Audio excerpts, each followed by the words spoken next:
तो सबसे पहले आप जरा ये क्लिप चेक करें। ईरान ने एआई से बनी तस्वीर बिलबोर्ड पर लगाई जिसमें ट्रंप को कॉफिन के अंदर लेटे हुए मुर्दा हालत में दिखाया गया है। आप जरा ये क्लिप चेक करें।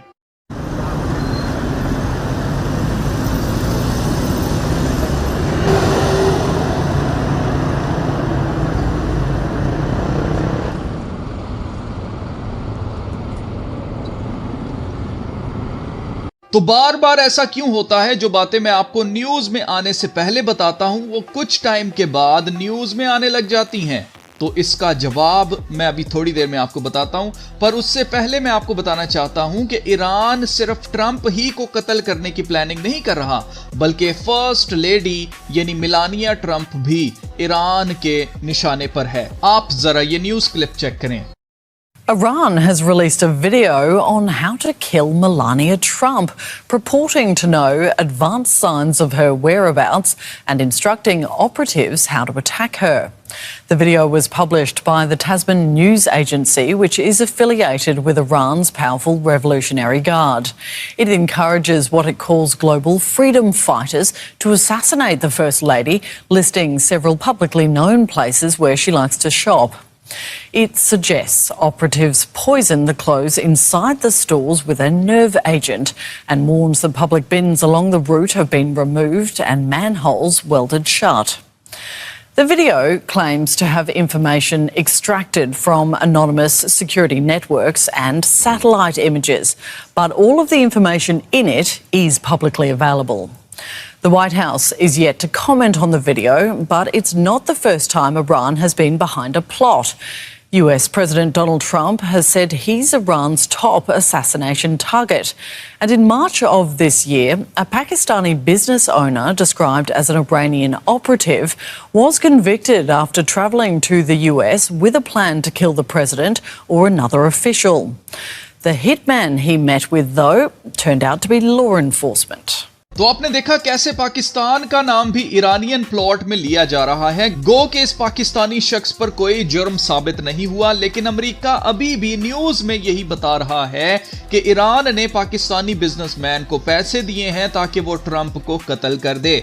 अब ये पाकिस्तान का नाम ईरान के साथ जंग में बार बार लेंगे, क्योंकि ईरान के बाद अगला नंबर पाकिस्तान का है। और जैसे कि मैं आपको पहले भी बता चुका हूं कि ईरान ये जंग हारेगा और ट्रंप को कत्ल कर दिया गया है, ऐसी न्यूज आपको सुनने को मिलेगी, पर हकीकत में ट्रंप जिंदा होगा। क्योंकि जैसे 9/11 पर अमेरिका ने खुद पर हमला करवाया और इल्जाम अफगानिस्तान पर लगाकर दहशतगर्दी पर जंग शुरू की थी, जिसके बाद इन्होंने मुसलमान मुमालिक के साथ क्या किया आपके सामने ही है हिस्ट्री। यही सेम पैटर्न दोहराया जाएगा। अब आपको याद रखना है कि इस्राएल में 7 अक्टूबर का जो अटैक हुआ था उसको इस्राएल ने अपना 9/11 कहा था। उस वक्त निशाने पर अफगानिस्तान था, पर अब की बार निशाने पर ईरान और पाकिस्तान है। ईरान की जंग में गौर करें, अमेरिका चाहता है कि ईरान न्यूक्लियर वेपन्स ना बनाए, एंड गेस व्हाट, पाकिस्तान के पास ऑलरेडी न्यूक्लियर वेपन्स हैं, जो कि तमाम मुस्लिम ममालिक जितने भी पूरी दुनिया के अंदर है उन सब में से पहला मुसलमान मुल्क जो कि न्यूक्लियर पावर है वो सिर्फ पाकिस्तान है।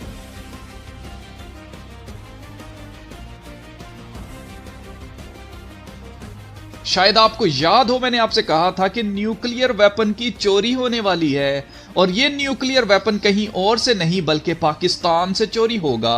तो स्क्रिप्ट राइटर के मंसूबे के मुताबिक ईरान को हराने के लिए पाकिस्तान को इस जंग में घसीटा जाएगा। पाकिस्तान ईरान के खिलाफ जंग करना नहीं चाहता, पर सऊदी अरब के साथ जो डिफेंस पैक्ट पाकिस्तान ने साइन किया है, न्यूक्लियर डिफेंस पैक्ट, नाम बार बार न्यूक्लियर आपको सुनने को मिलेगा, उसकी वजह से पाकिस्तान को इस जंग में धकेला जाएगा, जिससे पाकिस्तान के न्यूक्स खतरे में पड़ेंगे क्योंकि सिक्योरिटी कम हो जाएगी और पाकिस्तान को अपनी वफादारी और दहशतगर्दी के टैग को हटाने के लिए जंग में उतरना ही पड़ेगा, जिससे पाकिस्तान की फौज अफगानिस्तान और ईरान के खिलाफ जंग में इन्वॉल्व होगी। और ऐसे में दुनिया को साबित किया जाएगा कि पाकिस्तान के न्यूक्स सेफ नहीं हैं। अगर ये दहशतगर्दों के हाथ लग गए तो वो इन्हें चलाने से पहले सोचेंगे नहीं। और ये बातें मैं कोई हवा में नहीं कर रहा, ये बातें इस्राएल के प्राइम मिनिस्टर नेतन्याहू एक इंटरव्यू में सालों पहले कह चुके हैं। आप जरा ये क्लिप चेक करें।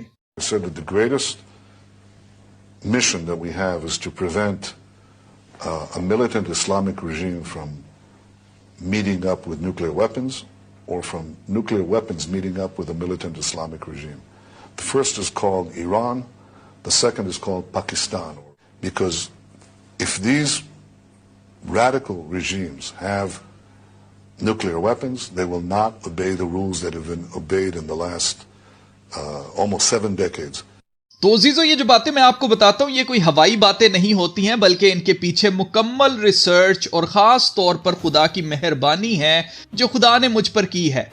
अब ट्रंप ऑलरेडी अपनी मिलिट्री को ऑर्डर दे चुका है कि अगर ईरान मुझे कत्ल करने में कामयाब हो जाए तो ईरान को मुकम्मल तबाह कर देना है, ऐसे बॉम्ब मारने जो उन्होंने पहले कभी देखे ही ना हो। आप जरा ये क्लिप देखें। President Trump was asked by the New York Post today about reporting that Iran had recently devised a new plot to assassinate him, according to Israeli intelligence. He said, and I quote, "I've been on their list for a long time. That's what we're dealing with." He went on to say, "The only thing is I've left instructions if anything happens to just literally bomb them at levels that they've never seen before." Now, we're learning more about that alleged assassination plot. According to an Israeli source, it involved this man, the new commander of Iran's Islamic Revolutionary Guard Corps, the IRGC, who was part of a group advocating for such a plan. Israeli intelligence told the Trump administration it reflected a desire among elements of Tehran's hardline leadership to target President Trump rather than a specific detailed plan to carry out such an operation. That's according to the Israeli source and a U.S. official. अब आग दोनों तरफ लगी हुई है। Iran की अपनी parliament के अंदर यह बिल पेश किया गया कि जो कोई भी, चाहे कोई एक शख्स या कोई ग्रुप, अगर ट्रंप को कत्ल करे तो उसे 50 मिलियन यूरोस पे किए जाएंगे ईरान की तरफ से। तो ये दोनों तरफ से, ईरान की तरफ से भी अपने सुप्रीम लीडर आयतुल्ला खामेनाई और बाकी मिलिट्री लीडर्स के कत्ल का बदला लेने की बात की जा रही है, और अमेरिका की तरफ से ईरान पर कब्जे की तैयारी की जा रही है, अपनी फौजें ईरान में उतारने की तैयारी की जा रही हैं। तो ये जंग कोई सिर्फ स्ट्रेट ऑफ हॉर्मुज तक महदूद रहने वाली नहीं है, बल्कि ये मजीद आगे बढ़ने वाली है। ट्रंप बार बार कह चुका है कि he is number 1 on the list. जिन्हें ईरान कत्ल करना चाहता है उनमें लिस्ट में नंबर 1 पर ट्रंप है। और अब तो इस्राएली इंटेलिजेंस ने भी यह बात कह दी है कि ईरान ट्रंप को कत्ल करने का मंसूबा बना चुका है। आप जरा ये क्लिप चेक करें। A new Iranian plot to assassinate Trump. According to the Wall Street Journal, with new reporting this hour, Israel shared new intelligence with the U.S., which suggests Iran was plotting a new plan to kill President Trump. Now, Israel is not commenting thus far, but President Trump did bring this topic up multiple times yesterday. It was clearly on his mind. He talked about how his life could be at risk and mentioned specifically that he is Iran's top target. They want to take out the U.S. leader, me. I'm on every list. I saw things this morning. I'm on every single one of their lists. I'm number 1 on the kill list for Iran. They're lovely people. I'm number 1. I may be gone too, because I'm their number 1 target. It's out all over the place. I'm their number 1 because they're scum. Were you aware of any credible threat by Iran against your Well, I have a threat all the time. I'm number 1 on their list before you. But if I go, you go. Right? तो जिस वक्त ये बातें news में आई भी नहीं थी, मैं आपसे उस वक्त से कह रहा हूं, और ये बात कहते हुए मुझे 3 साल होने वाले हैं कि ट्रंप मारा जाएगा और इल्जाम ईरान पर लगाया जाएगा कि ईरान ने ट्रंप को कत्ल किया है, जिसके रिस्पांस में अमेरिका की फौज ईरान में उतारी जाएगी। तो ये बातें मुझे कैसे पता चल जाती हैं? गो कि अभी तक ऐसा हुआ नहीं है, पर मैं फिर भी आपसे कह रहा हूं कि ऐसा ही होने वाला है। मेरी 10 सालों की क्रेडिबिलिटी दांव पर लगी है। मैं इतनी बड़ी बात इतने कॉन्फिडेंस से क्यों कह रहा हूं? कोई इंसान फ्यूचर नहीं जानता, तो मुझे वक्त से पहले ये बातें कौन बताता है? ये इतने बड़े लेवल की बातें हैं जहां तक किसी बड़े से बड़े आदमी की पहुंच नहीं है, तो मेरे जैसा आम शख्स अपनी बात पूरी करने के लिए क्या ही कर लेगा? तो फिर ये बातें मुझे कैसे पता चल जाती हैं? तो उसकी वजह खुदा के कलाम में लिखी हुई है। खुदा के कलाम में लिखा है, यूहन्ना की इंजील 16वां बाब उसकी 13 आयत में लिखा है, लेकिन जब वो यानी रूहे हक आएगा तो तुमको तमाम सच्चाई की राह दिखाएगा, इसलिए कि वो अपनी तरफ से ना कहेगा, लेकिन जो कुछ सुनेगा वही कहेगा और तुम्हें आइंदा की खबरें देगा। 1 Corinthians 15:8 says, "For the Spirit of truth knows all things, penetrating to the division of soul and spirit, of what is in the heart, and what is the will of God." अब यहां पर सवाल यह पैदा होता है कि रूहे हक यानी खुदा का पाक रूह जो कुछ होने वाला है उसकी खबरें हमें क्यों देगा? तो इसका मकसद आपको यह बताना है कि आसमान और जमीन पर सिर्फ एक ही खुदा है और सिर्फ वही सच्चाई है, उसके अलावा सब झूठ है। सिर्फ वही फ्यूचर जानता है, सिर्फ वही अपने मकसद में कामयाब हुआ था, होता रहता है और सिर्फ वही अपने मकसद में कामयाब होगा। ये बातें आपके ईमान को बढ़ाने के लिए बताई जा रही हैं, क्योंकि अब वो वक्त आ गया है, जिसके पास है उसे दिया जाएगा और जिसके पास नहीं है उससे वो भी ले लिया जाएगा जो उसके पास है।